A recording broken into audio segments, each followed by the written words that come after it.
Hello students, welcome to my class. My name is Ajay Pandey. Today we are going to start the next chapter, atom.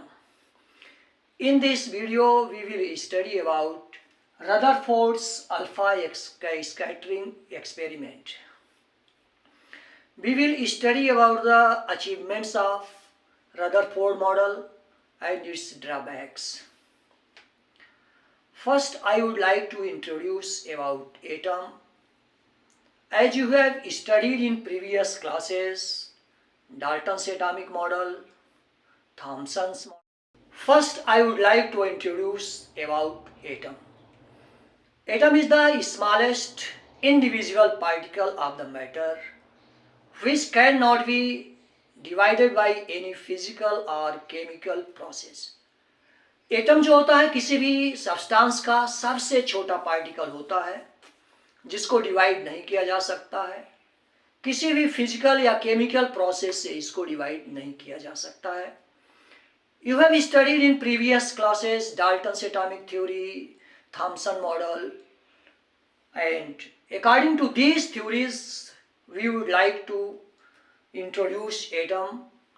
Atom is smallest particle, the smallest particle of the matter.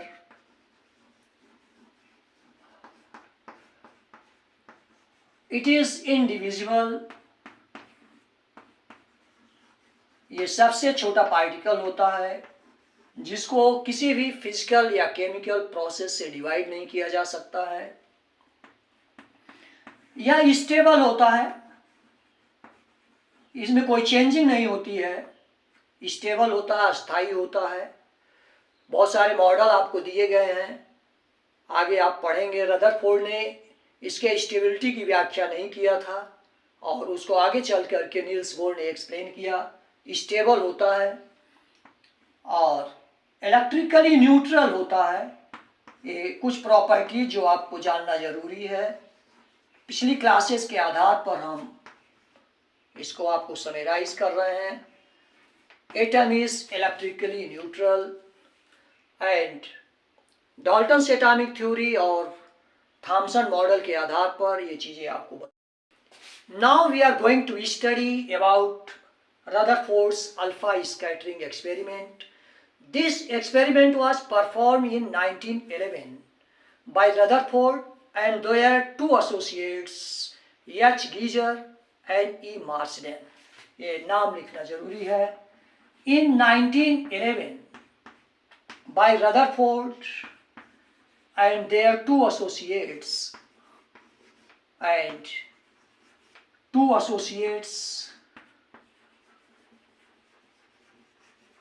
H. Geiger and E. Marsden.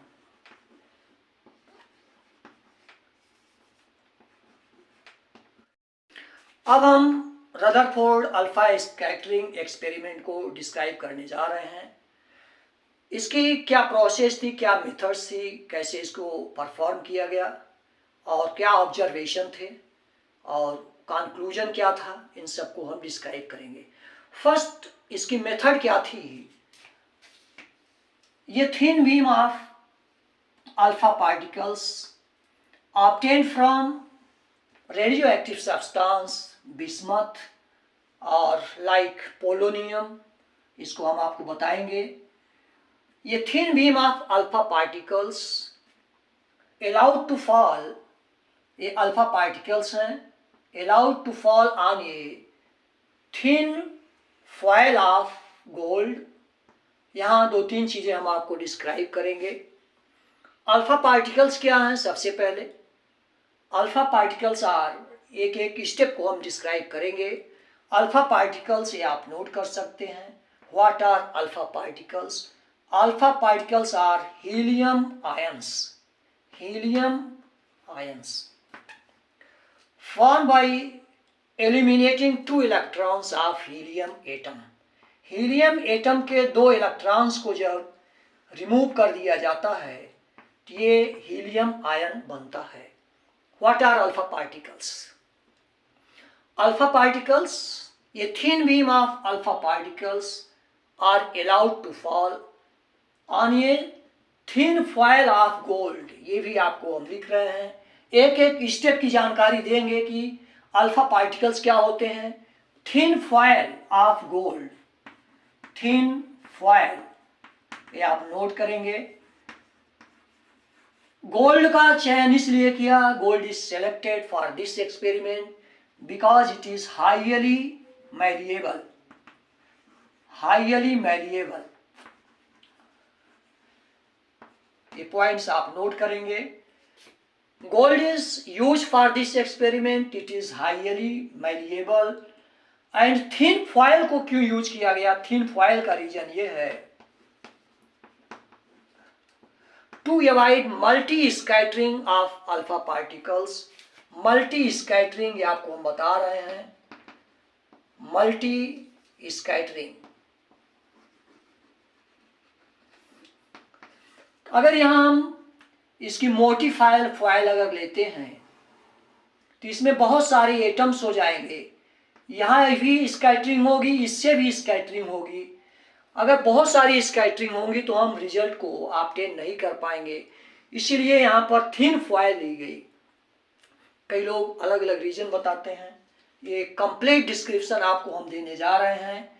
Thin foil of gold, thin के इसलिए लिया गया कि multi scattering ना हो। अगर ये मोटी फॉयल होगी तो बहुत सारे इसमें एटम्स बने होंगे और इसलिए मल्टी स्कैटरिंग होगी, इसलिए थिन फॉयल यूज की गई है। और गोल्ड को इसलिए लिया गया कि इसको हम बहुत ही पतली शीट के रूप में चेंज कर सकते हैं, अबाउट 10 की power -6। Thin foil of thickness 10 की पावर -6 मीटर। ये एक्सपेरिमेंट को हम डिस्क्राइब कर रहे हैं। ये thin beam of alpha particles allowed to fall on a thin foil of gold। Thin foil की डिफिनीशन, अल्फा पार्टिकल्स की definition. Alpha particles are obtained by radioactive substance like polonium, bismuth, radioactive substance हो। Source of alpha particles are radioactive substances like polonium, bismuth etcetera. तो यहाँ पर polonium को लिया उन्होंने, polonium या light substance लिखा जा रहा है, बिस्मथ भी आप ले सकते हो। This is 84 and 216। What is the source of alpha particles? एक एक स्टेप को हम डिस्क्राइब कर रहे हैं। Radio active substances like polonium, bismuth etcetera. This is placed in A enclosure of it is enclosed in a container, lead container, lead में इसको contain किया गया with narrow opening। polonium is contained in a enclosure, lead enclosure with a narrow opening and 2 or 3 bricks of lead are used as slits।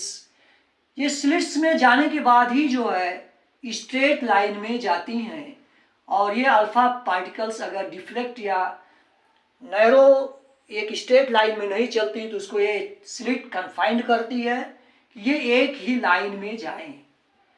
2 or 3 bricks of lead are used as slits। A1 A2 इसका हम नाम दे रहे हैं। allowed to fall on the thin foil of gold, and ये screen is placed, ये rotatable screen is placed to observe the alpha particles। यहाँ पर एक स्क्रीन जिंक सल्फाइड की स्क्रीन होती है, ये screen of zinc sulphide ZnS used to observe the alpha particles, and also it contains a microscope।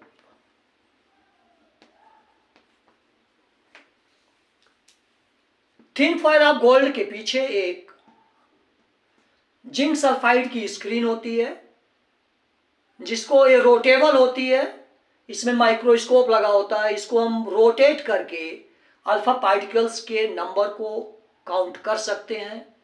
और when alpha particles strike to screen produce a tiny flash, जब alpha particles इससे strike करते हैं, टकराते हैं, तो एक फ्लैश आता है जिसके कारण हम इसको ऑब्जर्व कर सकते हैं। Whole apparatus is contained in a vacuum to avoid the collision of alpha particles with the air particles of the air। इस पूरे इंस्ट्रूमेंट को, पूरे सेटअप को वैक्यूम में इनक्लोज कर दिया जाता है जिससे अल्फा पार्टिकल का कोई भी कोलिजन एयर पार्टिकल से ना हो। और फिर उन्होंने जो आपकी अल्फा पार्टिकल्स यहाँ से जाते हैं और क्या हुआ उसके ऑब्जर्वेशंस हम आपको बताने जा रहे हैं। This is the more about experiment, Rutherford's alpha scattering experiment. एक बार हम आपको हिंदी में समराइज कर रहे हैं। उन्होंने radio active substance polonium bismuth radioactive substances को लिया, उससे जो अल्फा पार्टिकल्स प्रोड्यूस होते हैं इसको लेड कंटेनर में रखा गया है और 2 स्लिट्स ली गई to confine the alpha particles in ये स्ट्रेट लाइन। इसमें एक नैरो ओपनिंग होती है और स्ट्रेट लाइन में ये जाता है। अल्फा पार्टिकल्स को हमने आपको डिस्क्राइब किया क्या होते हैं, और इसके सिल्वर जो आपकी गोल्ड फॉयल होती है, इसके पीछे एक जिंक सल्फाइड की स्क्रीन होती है, यह रोटेबल होती है और इसमें माइक्रोस्कोप लगाया होता है जिसके कारण हम नंबर ऑफ अल्फा पार्टिकल्स को ऑब्जर्व कर सकते हैं। अल्फा पार्टिकल जब इससे टकराते हैं, कोलाइड करते हैं, तो यहाँ पर एक टिनी स्प्लैश या साइंटिलेशन होता है जिसको हम ऑब्जर्व कर सकते हैं। Whole apparatus is placed in vacuum, इसको पूरे को वैक्यूम में परफॉर्म किया जाता है, पूरे एक्सपेरिमेंट को, जिससे अल्फा पार्टिकल्स का कोई भी कोलिजन एयर पार्टिकल से ना हो और जिससे एनर्जी लॉस ना हो। इसके ऑब्जर्वेशंस क्या थे इसको हम डिस्क्राइब करने जा रहे हैं, और ये ऑब्जर्वेशंस इस तरीके से हम आपको बता रहे हैं। ये आपका एटम है, एटम्स ऑफ गोल्ड, इसको बहुत बड़े साइज में दिखा रहे हैं। एटम बहुत छोटे होते हैं और अल्फा पार्टिकल्स की जो बीम है वो इससे स्ट्राइक करती है। यहाँ आप ध्यान दीजिए, बीम को आप इस तरीके से दिखाएंगे जैसे पानी की कोई भी बौछार आप कहीं भी मारते हैं तो उसमें कई लेयर्स होती हैं, बहुत सारी लेयर्स होती हैं। Thin beam, alpha particles thin beam में बहुत सारे लेयर्स होंगे, बहुत सारे अल्फा पार्टिकल्स होंगे, जिसको इस तरीके से दिखाया जा रहा है। ये थिन बीम का मतलब ये नहीं है कि एक ही बीम है, इसमें पानी की बौछार में जैसे बहुत सारी लेयर्स होंगी। आप पतली कहीं भी आप अगर पानी को ट्यूब से फेंकते हो तो उसमें बहुत सारी लेयर्स होती हैं, जिसको इस तरीके से दिखाया गया है। ऑब्जर्वेशन थे, when a thin beam of alpha particles allowed to fall on the thin foil of gold, most of the alpha particles passes straight through the atom। ये आप लिख लेंगे, most of the alpha particles passes straight through the atom, passage straight।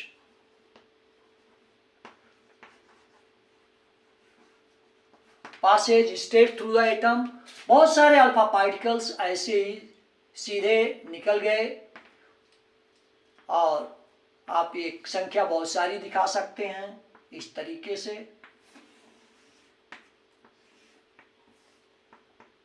Most of the alpha particles passage straight through the atom which shows that most part of the alpha particles is hollow. इसका result ये निकलता है, इस observation का मतलब होता है, सीधे निकल जाने का मतलब है ये इसमें खाली जगह है, ये हॉलो है, खोखला होता है। Most part of the atom is hollow. There is empty space between the in the atom, atom के बीच में बहुत खाली जगह होती है। पहले ऑब्जर्वेशन का मतलब ये होता है हॉलो, या आप एम्पटी स्पेस यूज कर सकते हैं। Most of the alpha particles passes without being deflected in straight line, which shows that there is empty space in the atom. Most part of the atom is hollow. दूसरा observation था very small number of alpha particles deflected at more than 90 degree. Very small number of alpha particles deflected more than 90 degree, ये 90 degree से deflect होने वाले alpha particles की संख्या 1 in 6000, 6000 में से एक अल्फा पार्टिकल 90 डिग्री से एबव एंगल पर डिफ्लेक्ट होता है। More than 90 degree, more than 90 degree का मतलब इस तरीके से एंगल ऑफ डिफ्लेक्शन, बहुत कम संख्या में अल्फा पार्टिकल्स, 6000 में से एक अल्फा पार्टिकल जो डिफ्लेक्ट होते हैं 90 डिग्री से ज्यादा पर डिफ्लेक्ट होते हैं। तीसरा पार्ट ये था still very small number of alpha particles retraced at their path, और ये होता है इन 8000, 1 in 8000। ये एक आपको हम ऑब्जर्वेशन दे रहे हैं। 6000 में से एक तो 90 डिग्री से ज्यादा एंगल पर डिफ्लेक्ट होते हैं, पहला। दूसरा, इससे भी कम संख्या में लगभग 8000 में से एक alpha particle retraced at their path. इस तरह से आपको हम बता रहे हैं कि बहुत 6000 में से एक अल्फा पार्टिकल जो डिफ्लेक्ट होते हैं मोर देन 90 डिग्री इस तरीके से, और 8000 में से एक alpha particle retraced at their path, ये इसी जिस रास्ते से जाते हैं उसी रास्ते से वापस आ जाते हैं। तो पहले कंक्लूजन का, दूसरे कंक्लूजन का आप मीनिंग समझिए, ऑब्जर्वेशन की मीनिंग समझिए। Alpha particles are deflected at many angles, which shows that there is a positive part in the atom. As the alpha particles are positive particles, their deflection shows that there is a positive charge in the atom. Alpha particles positive होते हैं, इनका deflection ये show करता है कि atom में कोई भी पॉजिटिव पार्ट है, पॉजिटिव चार्ज है। यहाँ आपको एक एक मीनिंग हम बता रहे हैं। As the alpha particles are positively charged, their deflection shows that there is positive charge in the nucleus. इस डिफ्लेक्शन का मतलब हुआ रिट्रेस्ड। तीसरे का कंक्लूजन ये था alpha particles are retraced at the same path, which shows that they are heated by a huge mass. इनका अपनी जगह से वापस लौटना ये शो करता है कि ये किसी भारी वस्तु से टकराए हैं, and their huge mass is concentrated at the centre known as nucleus. यहाँ आपको कुछ चीजें और हम आपको समराइज करेंगे। अल्फा पार्टिकल्स का अपने रास्ते पर लौटना ये शो करता है कि यह किसी ह्यूज मास, किसी भारी वस्तु से टकराए हैं, और एटम का सारा मास इसी पॉइंट पर फोकस होता है जिसको हम न्यूक्लियस कहते हैं। जो मेन चीजें हैं आपको डिफ्लेक्शन, आपको ये पहले थॉमसन मॉडल में पता था कि एटम में नेगेटिव पार्टिकल्स भी होते हैं। ये मेन पॉइंट जो कोई नहीं बताता आपको हम बता रहे हैं। ये पता था कि इसमें नेगेटिव पार्टिकल्स भी हैं। वो इस रिजल्ट था, इस एक्सपेरिमेंट का जो रिजल्ट, एक रिजल्ट ये भी था deflection of alpha particles is unaffected by the negative particles. Alpha negative particles का जो है नेगेटिव, ये हम मिटा रहे हैं कंक्लूजन्स और इसके ऑब्जर्वेशंस को एक्सप्लेन कर रहे हैं। scattering of alpha particles, deflection of alpha particles is unaffected by negative particles. Negative particles, क्योंकि रदरफोर्ड मॉडल के पहले थॉमसन ने बताया था प्लम पुडिंग मॉडल में कि इसमें नेगेटिव पार्टिकल्स भी होते हैं, और इसका एक्सपेरिमेंट का एक पार्ट के लिए एक पॉइंट ये भी था कि deflection of alpha particles is unaffected by negative particles. Therefore इनका मास बहुत कम होता है। कहने का मतलब अगर नेगेटिव पार्टिकल्स से डिफ्लेक्शन हो ही नहीं रहा है तो नेगेटिव पार्टिकल्स का मास बहुत कम है। Therefore total mass is due to the positive charge. इसका कंक्लूजन ये था कि एटम में नेगेटिव पार्टिकल्स भी होते हैं, वो डिफ्लेक्शन को अनअफेक्ट करते हैं, उनसे कोई प्रभाव नहीं पड़ता है, जो कि ये शो करता है total mass is concentrated at the centre known as nucleus. Next point is number of alpha particles depends on the number of alpha particles, n5 से डिनोट कर रहे हैं, is depends on the 1 upon sin power 4 5/2। किसी भी angle पर जो reflection हो रहा है अगर उसका हम नंबर काउंट करें, जैसे पूछा जाए 30 डिग्री पर कितने अल्फा पार्टिकल्स डिफ्लेक्ट होंगे, तो n5 number of alpha particles deflection is directly proportional to 1 upon sin power 4 5/2। और अगर इसका हम ग्राफ खींचें, इसका अगर हम डिफ्लेक्शन का अगर हम ग्राफ खींचते हैं तो ये जैसे जैसे एंगल बढ़ता है इट इज इनवर्सली प्रोपोर्शनल। अगर इसका हम ग्राफ खींचते हैं, दिस इज 10 20, आप कुछ भी एंगल को डिनोट कर सकते हैं, और एंड सो ऑन। यहाँ 180 हमने लिखा हुआ है, और ये पार्टिकल्स की संख्या को अगर हम डिनोट करते हैं इस तरीके से, और ये यहाँ पर 10 की पावर 8 डेट कर दिए हैं। जैसे जैसे एंगल बढ़ता है, एंगल का डिफ्लेक्शन, जैसे जैसे एंगल का डिफ्लेक्शन बढ़ता है अल्फा पार्टिकल्स की संख्या कम होती जाती है, ये इस तरीके से। और 180 पर केवल एक अल्फा पार्टिकल डिफ्लेक्ट होता है। अगर 10 की पावर 8 का हमने डिफ्लेक्शन दिया हुआ है तो ये 180 पर केवल एक अल्फा पार्टिकल डिफ्लेक्ट होता है। Number of alpha particles decreases with increasing angle of deflection.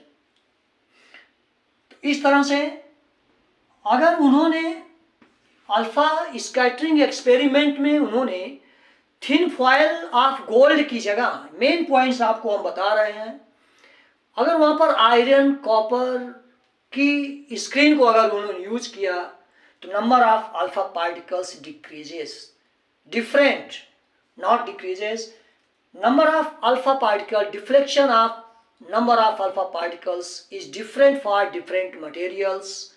और उन्होंने ये पाया कि n5 is directly proportional to atomic number, जो चार्ज होता है उसके स्क्वायर के डायरेक्टली प्रोपोर्शनल होता है। ये क्वेश्चंस आपसे पूछे जा सकते हैं। Number of alpha particles deflection depends on the atomic mass, charge positive charge, इस Ze का मतलब हुआ पॉजिटिव चार्ज जो न्यूक्लियस में है। जैसे जैसे ये चार्ज बढ़ता जाता है नंबर ऑफ डिफ्लेक्शन भी बढ़ता है।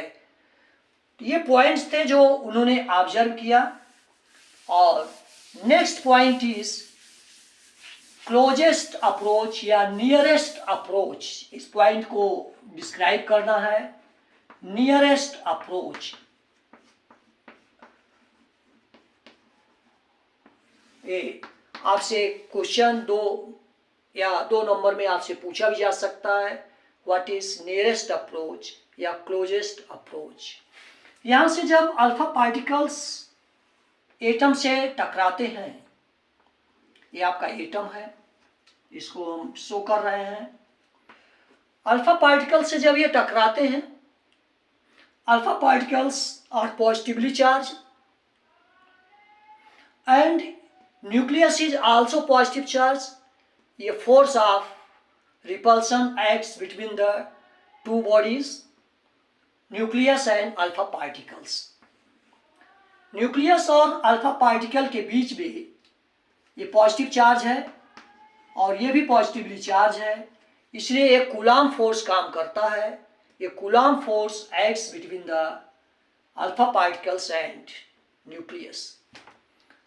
ये कूलाम फोर्स आप जानते हो 1/4 pi epsilon not Q1। Q1 का मतलब अल्फा पार्टिकल का चार्ज, ये होता है 2e। आपको हमने बताया अभी कि अल्फा पार्टिकल्स क्या होते हैं। Alpha particles are helium ions formed by eliminating 2 electrons from helium atom, इसका चार्ज 2e।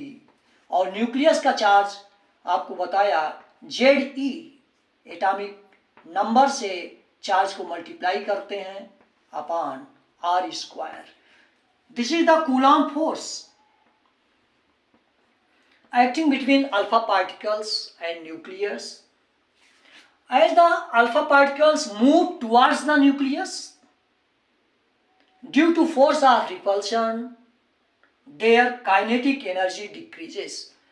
पार्टिकल इस तरफ जा रहा है, इसलिए रिपल्सन के कारण इसकी स्पीड जो है स्लो होती है, काइनेटिक एनर्जी डिक्रीज करती है and kinetic energy converted into potential energy.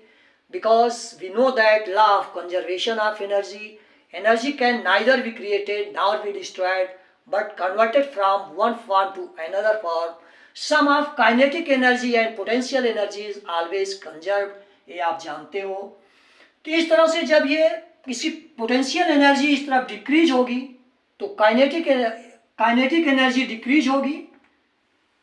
जब ये न्यूक्लियस की तरफ मूव करेगा इसकी काइनेटिक एनर्जी डिक्रीज होगी और पोटेंशियल एनर्जी में चेंज होगी और एक ऐसा पॉइंट आएगा जहां पर ये इसकी स्पीड 0 हो जाती है। Total kinetic energy is converted into potential energy. आप इसको अच्छे से समझिए। हम फिर से इस टॉपिक को समराइज कर रहे हैं। When alpha particles move toward the nucleus, ये आपको लिखना है। When alpha particles move toward the nucleus, ये कूलाम फोर्स, ये force of repulsion acts between the nucleus and positive charge. This point, as alpha particles move toward the nucleus, its velocity decreases due to the force of repulsion. Its velocity decreases, its kinetic energy decreases, which is converted into potential energy. And finally at a point its total kinetic energy is converted into potential energy, and from this point alpha particle starts to return back, and at this point this kinetic energy is completely converted into potential energy. इसको हम UE से लिख रहे हैं और kinetic energy potential में change हो जाती है। This minimum distance is known as nearest approach. The distance between alpha particle and nucleus, the point from which alpha particle starts to return back, is known as nearest approach. At this point, total kinetic energy is converted into potential energy. Potential energy का हम formula जानते हैं, आप ये जानते हो 1/4 pi epsilon not Q1 Q2 upon R। इसको आप इस तरीके से भी लिख सकते हो 1/4 pi epsilon not 2Ze² upon R²। This is coulomb force and this is potential energy 1/4 pi epsilon not 2Ze² upon R. At this point, total kinetic energy is converted into potential energy. We can write this Ke equal to Ue. This is K equal to 1/4 pi epsilon naught 2 Ze square. This is the minimum distance from which alpha particles start to return back. This is denoted by R naught. इससे हम R naught को अगर calculate करना चाहें, R naught equal to 1/4 pi epsilon naught 2 Ze square upon K. This is the formula for nearest approach. इस तरह से हमने आपको इस वीडियो में अल्फा स्कैटरिंग एक्सपेरिमेंट किस तरह से परफॉर्म किया गया उसके विषय में बताया और उनके क्या ऑब्जर्वेशंस थे, ऑब्जर्वेशंस के क्या रिजल्ट्स होंगे, उसका कंक्लूजन क्या था, उसको हमने कंप्लीटली डिस्क्राइब किया हुआ है। और इसके बाद इसके ड्रॉबैक्स क्या थे।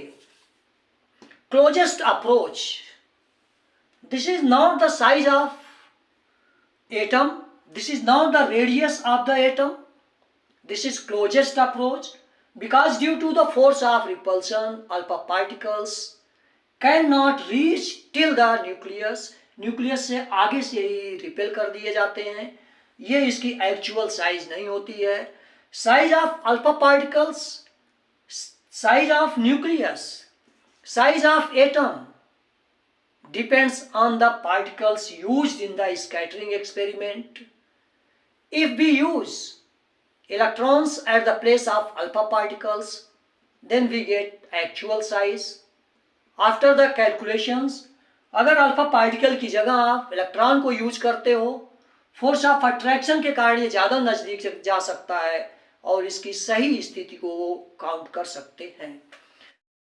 तो इस तरह से डिफरेंट कंक्लूजन्स के आधार पर size of nucleus and size of atom is calculated as size of atom. Size of atom is of order 10 की पावर माइनस 10 मीटर। एटम की साइज का जो ऑर्डर होता है 10 की power minus 10 metre and size of nucleus is of order 10 की power minus 14 meter. Therefore, size of nucleus is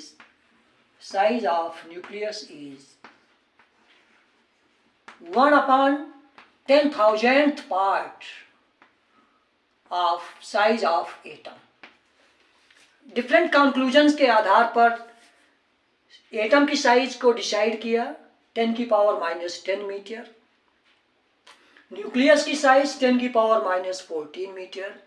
इस तरह से अगर इनको डिवाइड करते हैं तो हम देखते हैं कि 1/10,000 पार्ट एटम का की साइज का जो है न्यूक्लियस की साइज होती है। इसके बाद जो है जो मेन फैक्टर इसका है इम्पैक्ट पैरामीटर। नेक्स्ट रिजल्ट में है ये इम्पैक्ट पैरामीटर क्या होता है, इस पर डिफ्लेक्शन कैसे डिपेंड करता है। इम्पैक्ट पैरामीटर, इम्पैक्ट पैरामीटर के लिए आप देखिए, impact parameter is the perpendicular distance. ये मान लीजिए कि आपका एटम है, इसको थोड़ा बड़ा दिखाते हैं, एटम है, इस पर अल्फा पार्टिकल्स की जो बम्बार्डमेंट की गई है इस तरीके से है और इनका जो डिफ्लेक्शन होता है ये सीधे निकल जाते हैं और ये इस पासेज स्ट्रेट आपने ये अभी पढ़ा ही है और कई अल्फा पार्टिकल्स डिफ्लेक्ट हो जाते हैं। यहाँ ये impact parameter is the perpendicular distance, ये आपका न्यूक्लियस है, perpendicular distance to the initial direction of alpha particles. What is impact parameter, पूछा जाता है आपसे एग्जाम में। Impact parameter the perpendicular distance of initial direction, जहाँ से इसकी प्रारंभिक, यहाँ से जहाँ से इनिशियल करता है, जहाँ से शुरुआत करता है, perpendicular distance to the initial direction of the alpha particle to the central line joining to nucleus. जो न्यूक्लियस से ज्वाइन करने वाली लाइन है, इसकी मेन लाइन से जो परपेंडिकुलर डिस्टेंस होती है उसको हम इम्पैक्ट पैरामीटर कहते हैं। Deflection also depends on the impact parameter. This is 1/4 pi epsilon not ZE² cot phi/2 upon K। इसमें जैसे जैसे इम्पैक्ट पैरामीटर जिसका ज़्यादा होगा उसका एंगल ऑफ डिफ्लेक्शन कम होता है। फाइनली कोई भी इम्पैक्ट पैरामीटर नहीं होता जब बहुत दूर होता है। It is inversely proportional. Deflection of alpha particles is inversely proportional to impact parameter.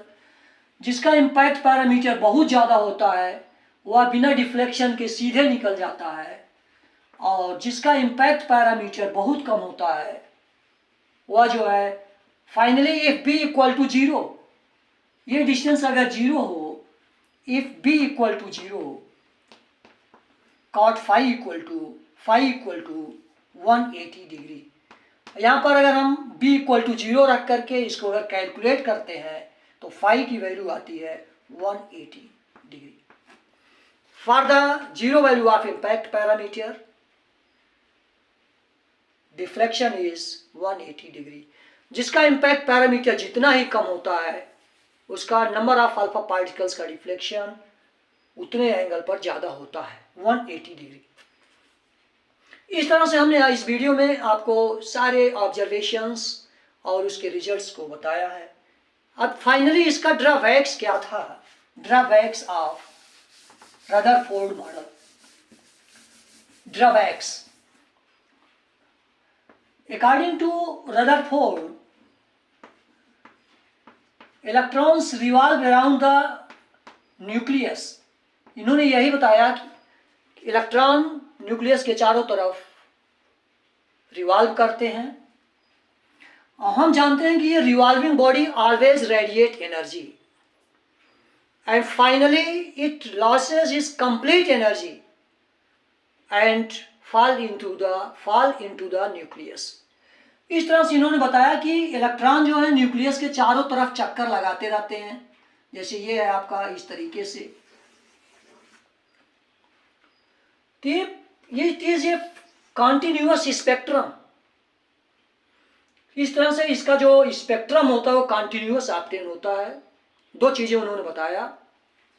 पहली ड्रॉबैक, स्टेबिलिटी की व्याख्या नहीं किया, क्योंकि electron revolve around the nucleus, they loss their energy because a body in motion always radiate energy. Finally it losses its complete energy and fell into the nucleus. Stability की व्याख्या नहीं किया। ये पूछा जा सकता है, what are the drawbacks of Rutherford model. Electrons revolve around the nucleus, इन्होंने कोई व्यवस्था नहीं बताया कि कैसे रिवॉल्व करते हैं। इन्होंने केवल ये बताया कि इलेक्ट्रॉन इसके चारों तरफ रिवॉल्व करते हैं। तो एक कॉन्टिन्यूअस स्पेक्ट्रम होना चाहिए। According to Rutherford, spectrum of atom is continuous, but actually the spectrum of atom is line spectrum. Line spectrum की व्याख्या ये नहीं कर पाए, और ये इनके ड्रॉबैक्स ऑफ रदरफोर्ड मॉडल। आपको स्पेक्ट्रम क्या होता है इसको हम नेक्स्ट वीडियो में आपको एक छोटा सा वीडियो कंप्लीटली आपको डाल देंगे, और जो ड्रॉबैक्स स्टेबिलिटी और लाइन स्पेक्ट्रम की। इस तरह से हमने अपने वीडियो में आपको कंप्लीटली रदरफोर्ड मॉडल और एटम को डिस्क्राइब किया है। उम्मीद करते हैं कि आपको हमारा वीडियो बहुत पसंद आया होगा। आप इसको ज़्यादा से ज़्यादा लाइक, सब्सक्राइब और शेयर करें। लास्ट में बेल आइकन का बटन दबाएं ताकि आपको नोटिफिकेशंस मिले।